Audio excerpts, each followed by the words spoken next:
یاسین، سورہ یاسین کا تعارف۔ مقام نزول، سورہ یاسین مکہ مکرمہ میں نازل ہوئی ہے۔ آیات، کلمات اور حروف کی تعداد، اس میں 5 رکوع، 83 آیتیں، 729 کلمے اور 3000 حروف ہیں۔ یاسین نام رکھنے کی وجہ، یاسین حروف مقطعات میں سے ہے، اور چونکہ اس سورت کی پہلی آیت میں لفظ یاسین ہے، اس وجہ سے سورت کا نام سورہ یاسین رکھا گیا۔ سورہ یاسین کے فضائل، احادیث میں سورہ یاسین کے بہت فضائل بیان کیے گئے ہیں، ان میں سے 4 فضائل پیش کرتا ہوں۔ ترمذی شریف کی حدیث ہے، حضرت انس بن مالک رضی اللہ تعالی عنہ سے روایت ہے، سرکار دو عالم صلی اللہ تعالی علیہ وآلہ وسلم نے ارشاد فرمایا،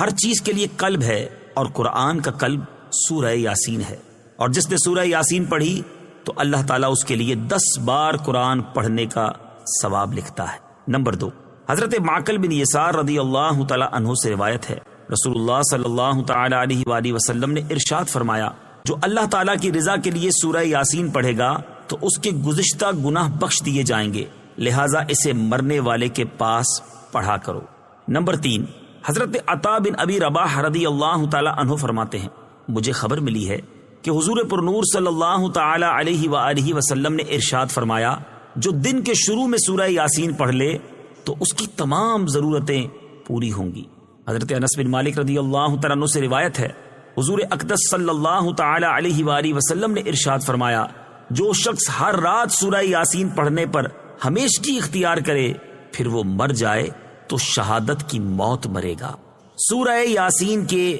مضامین، اس سورت کا مرکزی مضمون یہ ہے کہ اس میں قرآن پاک کی عظمت، اللہ تعالیٰ کی قدرت و وحدانیت، تاجدار رسالت صلی اللہ تعالی علیہ وآلہ وسلم کے منصب اور قیامت میں مردوں کو زندہ کیے جانے کو بیان کیا گیا ہے، اور اس میں یہ چیزیں بیان ہوئی ہیں۔ نمبر 1، اس سورت کی ابتدا میں اللہ تعالیٰ نے قرآن کی قسم کھا کر فرمایا کہ نبی اکرم صلی اللہ تعالی علیہ وآلہ وسلم سب جہانوں کو پالنے والے رب تعالیٰ کے سچے رسول ہیں، اور ان کی رسالت سے لوگ 2 گروہوں میں تقسیم ہو گئے، ایک گروہ عناد اور دشمنی کرنے والا جس کے ایمان لانے کی امید نہیں، اور دوسرا گروہ وہ ہے جس کے لیے خیر اور ہدایت حاصل ہونے کی توقع ہے۔ ان دونوں گروہوں کے اعمال محفوظ ہیں، اور اللہ تعالیٰ کے قدیم اور ازلی علم میں ان کے آثار موجود ہیں۔ نمبر 2، ایک بستی انطاکیہ کے لوگوں کی مثال بیان کی گئی، جنہوں نے یکے بعد دیگرے رسولوں کو جھٹلایا اور ان کا مذاق اڑایا، اور جو انہیں رسولوں کو جھٹلانے پر نصیحت کرنے آیا تو ان لوگوں نے اسے شہید کر دیا۔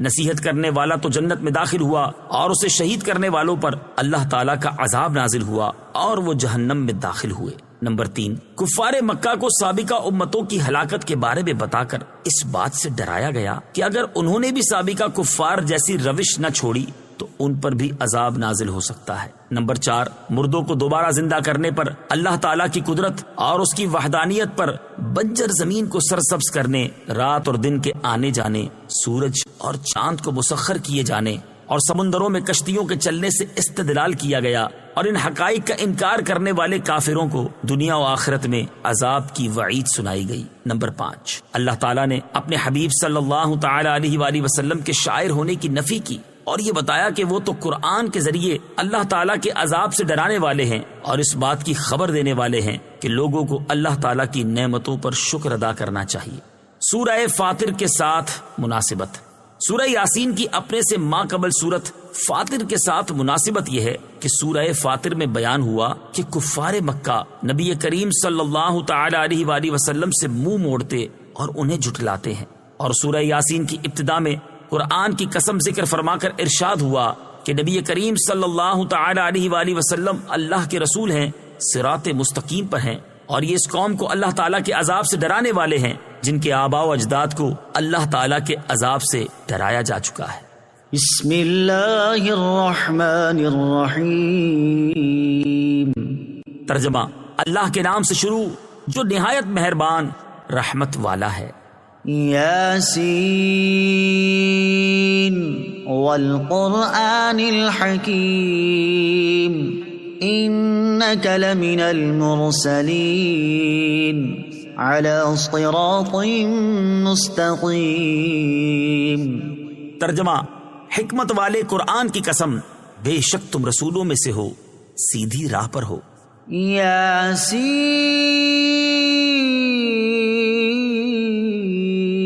تفسیر صراط الجنان میں ہے یہ حروف مقطعات میں سے ایک حرف ہے، اس کی مراد اللہ تعالیٰ ہی بہتر جانتا ہے۔ نیز اس کے بارے میں مفسرین کا ایک قول یہ بھی ہے کہ یہ سید المرسلین صلی اللہ تعالی علیہ وآلہ وسلم کے اسماء مبارکہ میں سے ایک اسم ہے۔ یاسین نام رکھنے کا شرعی حکم۔ اعلی حضرت امام احمد رضا خان علیہ رحمت الرحمان نے یاسین نام رکھنے کا جو شرعی حکم بیان فرمایا اس کا خلاصہ یہ ہے کہ کسی کا یاسین اور طٰہٰ نام رکھنا منع ہے، کیونکہ بقول بعض علماء ممکن ہے کہ یہ دونوں اللہ تعالیٰ کے ایسے نام ہیں جن کے معنی معلوم نہیں، کیا جب ان کے وہ معنی ہوں جو غیر خدا پر صادق نہ آ سکیں، اس لیے ان سے بچنا لازم ہے۔ اور اعلیٰ حضرت رحمت اللہ تعالی علیہ کے بقول یہ نبی کریم علیہ الصلوۃ والسلام کے ایسے نام ہیں جن کے معنی سے واقف نہیں ہو سکتا ہے ان کا کوئی ایسا معنی ہو جو حضور اقدس صلی اللہ تعالی علیہ وسلم کے لیے خاص ہوں اور آپ کے سوا کسی دوسرے کے لیے اس کا استعمال درست نہ ہو۔ ان ناموں کی اعلیٰ حضرت رحمت اللہ تعالی علیہ کی بیان کردہ رائے زیادہ مناسب ہے، کیونکہ ان ناموں کا حضور اقدس صلی اللہ تعالی علیہ وآلہ وسلم کے لیے مقدس نام کے طور پر ہونا زیادہ ظاہر اور مشہور ہے۔ نوٹ: جن حضرات کا نام یاسین ہے وہ خود کو غلام یاسین لکھیں اور بتائیں، اور دوسروں کو چاہیے کہ اسے غلام یاسین کہہ کر بلائیں۔ والقرآن الحکیم.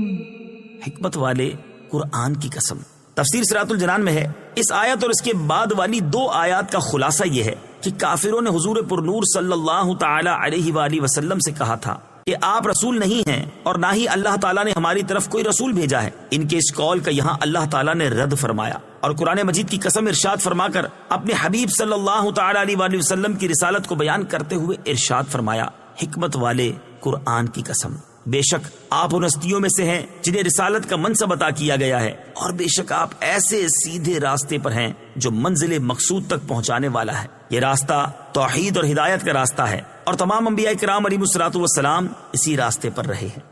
سید المرسلین صلی اللہ تعالی علیہ وآلہ وسلم کی شریعت سب سے زیادہ قوی اور معتدل ہے۔ یاد رہے کہ تمام انبیاء کرام علیہ الصلوۃ والسلام صراط مستقیم پر ہی ہیں، اور جب یہ ارشاد فرما دیا کہ حضور اقدس صلی اللہ تعالی علیہ وسلم رسولوں میں سے ہیں تو اسی کے ضمن میں یہ بھی معلوم ہو گیا تھا کہ رسول کریم صلی اللہ تعالی علیہ وآلہ وسلم صراط مستقیم پر بھی ہیں۔ البتہ یہاں حضور انور صلی اللہ تعالی علیہ وآلہ وسلم کے بارے میں صراحت کے ساتھ صراط مستقیم پر ہونے کی خبر دینے سے معلوم ہوا کہ آپ کی شریعت سب سے زیادہ قوی اور سب سے زیادہ معتدل ہے۔ حضور اقدس صلی اللہ تعالی علیہ وسلم اور صراط مستقیم۔ حضور پر نور صلی اللہ تعالی علیہ وآلہ وسلم خود بھی صراط مستقیم پر ہیں، جیسا کہ یہاں اللہ تعالیٰ نے صراحت کے ساتھ بیان فرمایا، اور آپ لوگوں کو صراط مستقیم کی دعوت بھی دیتے ہیں، جیسا کہ اللہ تعالیٰ ارشاد فرماتا ہے، وَإِنَّكَ لَتَدْعُوهُمْ إِلَى صِرَاطٍ مُسْتَقِيمٍ. ترجمہ: اور بے شک تم انہیں سیدھی راہ کی طرف بلاتے ہو اور صراط مستقیم کی طرف رہنمائی بھی کرتے ہیں، جیسا کہ اللہ تعالیٰ ارشاد فرماتا ہے، وَإِنَّكَ لَتَهْدِي إِلَى صِرَاطٍ مُسْتَقِيمٍ. ترجمہ: اور بے شک تم ضرور سیدھے راستے کی طرف رہنمائی کرتے ہو، اور آپ کے ذریعے اللہ تعالیٰ صراط مستقیم کی ہدایت بھی دیتا ہے، جیسا کہ اللہ تعالیٰ ارشاد فرماتا ہے، يهدي به الله من اتبع رضوانه سبل السلام ويخرجهم من الظلمات إلى النور بإذنه ويهديهم إلى صراط مستقيم. ترجمہ: اللہ اس کے ذریعے اسے سلامتی کے راستوں کی ہدایت دیتا ہے جو اللہ کی مرضی کا تابع ہو جائے، اور انہیں اپنے حکم سے تاریکیوں سے روشنی کی طرف لے جاتا ہے اور انہیں سیدھی راہ کی طرف ہدایت دیتا ہے۔ اور اس آیت کی تفسیر میں مفسرین نے یہ بھی لکھا ہے کہ یہاں بہی کی ضمیر سے سرکار دو عالم صلی اللہ تعالی علیہ وآلہ وسلم مراد ہیں۔ سورہ یاسین کی آیت نمبر 2 تا 4 سے حاصل ہونے والی معلومات۔ ان آیات سے 3 باتیں مزید معلوم ہوئیں۔ نمبر 1، اللہ تعالیٰ کی بارگاہ میں سید المرسلین صلی اللہ تعالی علیہ وآلہ وسلم کا مقام اتنا بلند ہے کہ کافروں کی طرف سے آپ پر ہونے والے اعتراضات کا جواب اللہ تعالیٰ خود ارشاد فرماتا ہے۔ نمبر 2، اللہ تعالیٰ کی بارگاہ میں حضور پرنور صلی اللہ تعالی علیہ وآلہ وسلم عظمت کے ایسے اعلیٰ مقام پر فائز ہیں کہ اللہ تعالیٰ نے آپ کی رسالت پر اپنے مقدس کلام قرآن مجید کی قسم ارشاد فرمائی ہے، اور یہ خصوصیت آپ صلی اللہ تعالی علیہ وآلہ وسلم کے علاوہ اور کسی نبی علیہ الصلوۃ والسلام کو حاصل نہ ہوئی۔ نمبر 3، حضور اقدس صلی اللہ تعالی علیہ وسلم کو سیادت اور سرداری کا وہ رتبہ عطا ہوا ہے جو کسی دوسرے رسول اور نبی کو عطا نہیں ہوا۔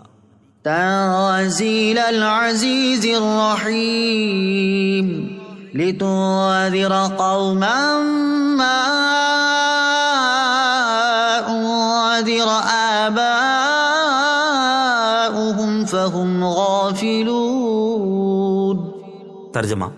عزت والے مہربان کا اتارا ہوا تاکہ تم اس قوم کو ڈراؤ جس کے باپ دادا کو نہ ڈرایا گیا تو وہ غفلت میں پڑے ہوئے ہیں۔ تنزیل العزیز الرحیم، عزت والے مہربان کا اتارا ہوا۔ تفسیر صراط الجنان میں ہے اس آیت اور اس کے بعد والی آیت کا خلاصہ یہ ہے کہ قرآن حکیم اس رب تعالیٰ کا نازل کیا ہوا ہے جو اپنی سلطنت میں عزت والا اور اپنی مخلوق پر مہربان ہے، تاکہ اے حبیب صلی اللہ تعالی علیہ وآلہ وسلم آپ قرآن مجید کے ذریعے اس قوم کو اللہ تعالیٰ کے عذاب سے ڈرائیں جس کے باپ دادا کے پاس اللہ تعالیٰ کے عذاب سے ڈرانے کے لیے طویل عرصے سے کوئی رسول علیہ السلام نہ پہنچا، جس کی وجہ سے یہ لوگ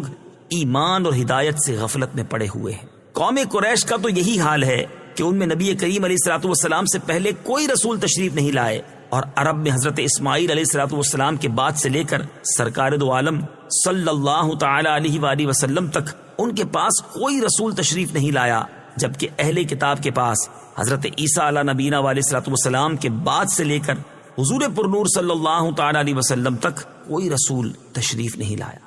رسول اکرم صلی اللہ تعالی علیہ وسلم کا نذیر ہونا عام ہے۔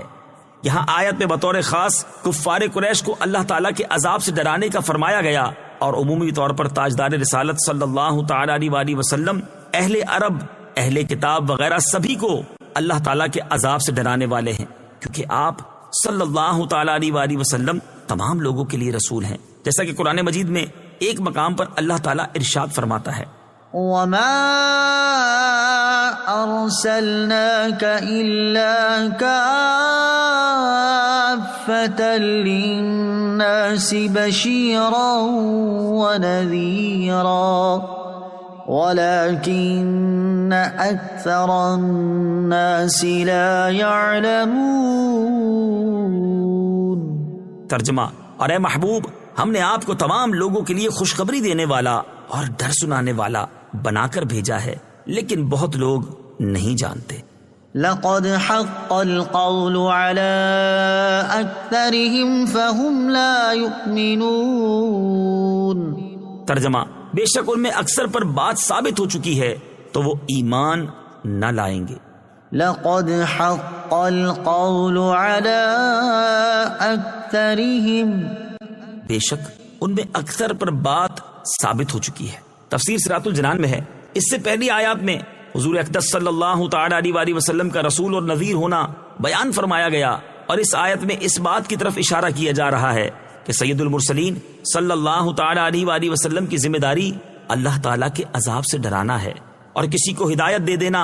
آپ کی ذمہ داری نہیں ہے۔ یہ اس لیے فرمایا گیا تاکہ آپ صلی اللہ تعالی علیہ وآلہ وسلم کفار کے ایمان نہ لانے پر افسردہ اور غمزدہ نہ ہو۔ آیت کا خلاصہ یہ ہے کہ کفار مکہ میں سے اکثر پر اللہ تعالیٰ کا عذاب واجب ہو چکا ہے، کیونکہ اللہ تعالیٰ اپنے ازلی علم سے جانتا ہے کہ یہ لوگ اپنے اختیار سے کفر اور انکار پر اصرار کریں گے، اور کفر کی حالت میں ہی انہیں موت آئے گی۔ اس لیے اے پیارے حبیب صلی اللہ تعالی علیہ وآلہ وسلم، یہ لوگ آپ کے عذاب الہی سے ڈرانے کے باوجود ایمان نہیں لائیں گے۔ انا جعلنا في اعناقهم اغلالا فهي الى الاذقان فهم مقمحون۔ ترجمہ: ہم نے ان کی گردنوں میں توق ڈال دیے ہیں تو وہ ٹھوڑیوں تک ہیں، تو وہ اوپر کو منہ اٹھائے ہوئے ہیں۔ انا جعلنا في اعناقهم اغلالا، ہم نے ان کی گردنوں میں توق ڈال دیے ہیں۔ تفسیر صراط الجنان میں ہے بعض مفسرین کے نزدیک اس آیت میں ان کافروں کے کفر میں پختہ ہونے اور واض و نصیحت سے فائدہ نہ اٹھا سکنے کی ایک مثال بیان فرمائی گئی ہے کہ جیسے وہ لوگ جن کی گردنوں میں غل کی قسم کا توق پڑا ہو جو کہ ٹھوڑی تک پہنچتا ہے اور اس کی وجہ سے وہ سر نہیں جھکا سکتے، اسی طرح یہ لوگ کفر میں ایسے راسخ ہو چکے ہیں کہ کسی طرح حق کی طرف متوجہ نہیں ہوتے اور اس کے حضور سر نہیں جھکاتے۔ بعض مفسرین نے فرمایا ہے کہ یہ ان کے حقیقی حال کا بیان ہے اور جہنم میں انہیں اسی طرح کا عذاب دیا جائے گا جیسا کہ دوسری آیت میں اللہ تعالیٰ نے ارشاد فرمایا، اذ الاغلال فی اعناقہم۔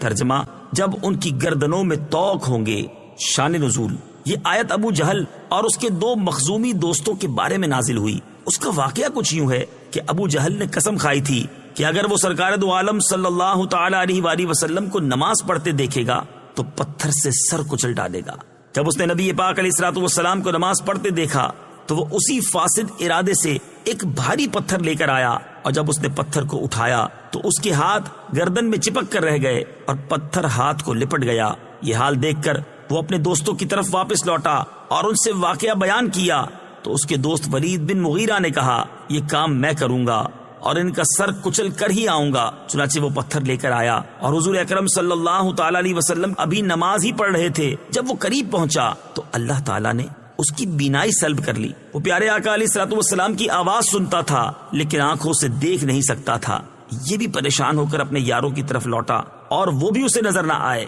انہوں نے ہی اسے پکارا اور اس سے کہا، تو نے کیا کیا؟ وہ کہنے لگا، میں نے ان کی آواز تو سنی تھی مگر وہ نظر ہی نہیں آئے۔ اب ابو جہل کے تیسرے دوست نے دعویٰ کیا کہ وہ اس کام کو انجام دے گا، اور بڑے دعوے کے ساتھ وہ تاجدار رسالت صلی اللہ تعالی علیہ وآلہ وسلم کی طرف چلا تھا کہ الٹے پاؤں ایسا بدحواس ہو کر بھاگا کہ اوندھے منہ گر گیا۔ اس کے دوستوں نے حال پوچھا تو